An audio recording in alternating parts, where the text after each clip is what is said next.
Një aksident me pasojë vdekje ka ndodhur në orët e para të mëngjesit në qytetin e Lushnjës. Viktima është Etasi Exha, 43 vjeç, nga Karbunara e Lushnjës, vëllai i zëvendës ministres së mjedisit. Sipas informacioneve paraprake, 43 vjeçari kishte kryer manovra të rrezikshme me automjetin e tij dhe kishte bërtitur pranë komisariatit të policisë së Lushnjës.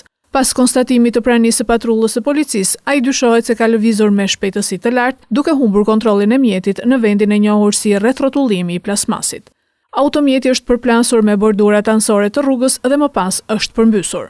Përplasja ka qenë fatale, duke i shkaktuar vdekjen e menjëhershme 43 vjeçarit. Sipas informacionit paraprak të policisë në Lushnjë, rreth orës 01:45 të datës 02/06/2026, punojësit e sallës operative të komisariatit nëpërmjet kamerave të sigurisë kanë konstatuar përpara tij një automjet tip Mercedes-Benz, duke kryer manovra të çrregullta dhe më pas drejtuesi i automjetit ka dalë nga automjeti duke bërtitur para komisariatit, veprim të cilin e ka përsëritur disa herë. Në këto kushte, salla operative ka njoftuar patrullën e përgjithshme që ishte me shërbim në qytet për t'u afruar në komisariat me qëllim verifikimin e drejtuesit të automjetit dhe arsyeën e sjelljeve të tij.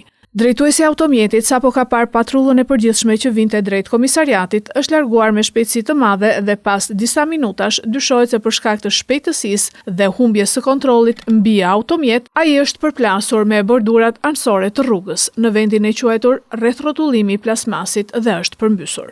Si pasojë, drejtuesi i automjetit, Etasi Exha, 43 vjeç, banues në Tiranë, ka humbur jetën.